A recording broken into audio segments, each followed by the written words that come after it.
Hello and welcome to the Calmcast, a time to feel calm and think clearly. I'm Claire Downham, the Queen of Calm, a transformational life coach. I was a burnt out head teacher who finally made the journey to calm after years of trying, and I want to prevent you from having to do the same. The Calmcast is a series of short explorations, gently guiding you back to your natural state, which is calm and clarity. Just listen like you would listen to music, with an open mind and curiosity. There's nothing else to do.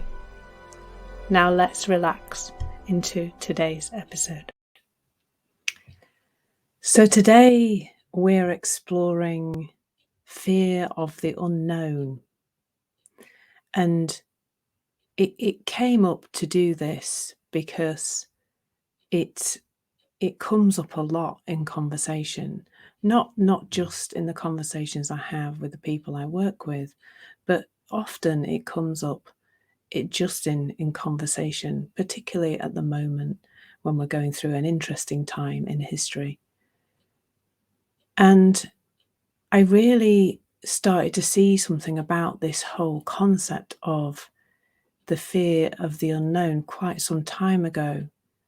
But I really see it more deeply now, so that's why I've come to share it with you today.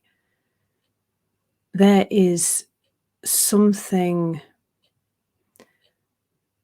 around that word unknown that deserves some exploration and some looking into, I think.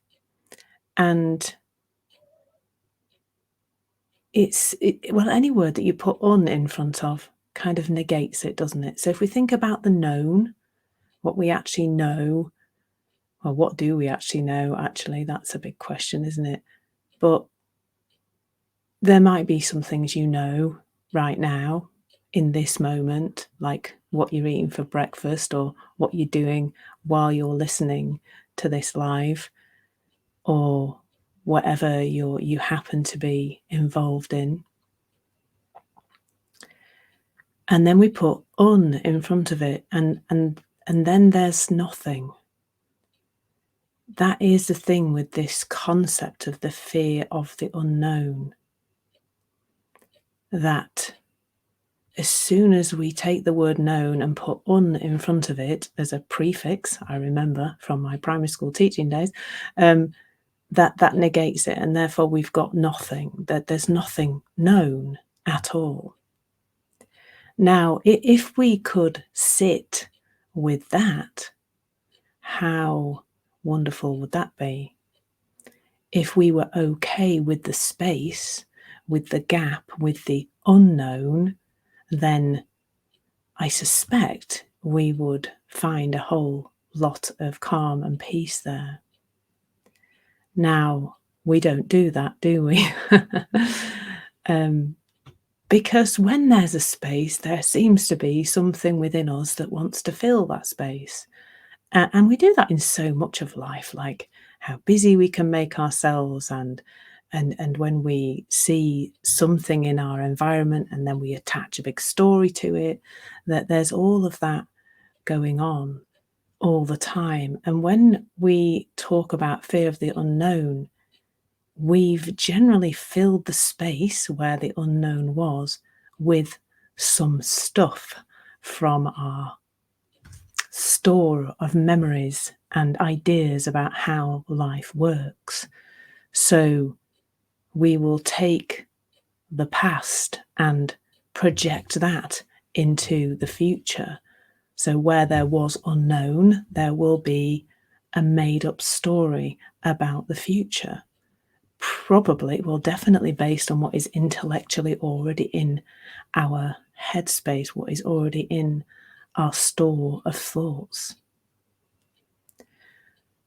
And it is in that innocent process that we get caught up. And it is innocent. Like, I'm not standing here talking to you and telling you that you're doing something wrong, because you're not. You're doing being human, and being human involves you doing this kind of thing, because we can't comprehend of a space where there's nothing there very easily. So it's really, really easy to put something into that space. And the things we put into that space, as I've mentioned, one of them is it comes from the past. Um, when we make up that space, we generally don't put particularly useful things in it. We don't put helpful thoughts about the future in it. We generally put something that perhaps is a little bit frightening. And thus, when people say to me that they're experiencing fear of the unknown, I find myself in a conversation of exploration around what they've put into that space. And the wonderful thing is that all it takes is for you to see that. That really is all it takes each time, is for you to see that that's what's happening. That you have taken a space, invariably in the future, because I think that's where fear of the unknown generally comes into people's awareness. And you've put something into that space.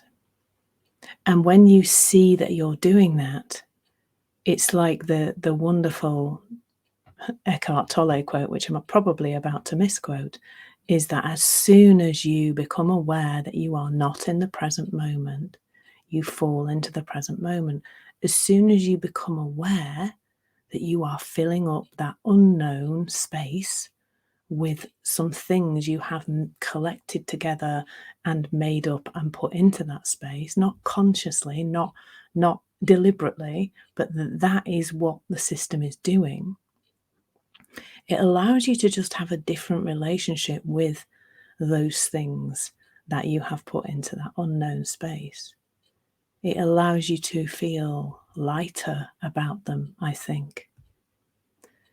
It allows you to become more detached because you're seeing what you're doing. As we go through life, we're collecting information all the time, but it's information that comes to us via thought and then just gets stored away in like a dusty filing cabinet in the back of your mind somewhere. But that's all you've got to fill that space with.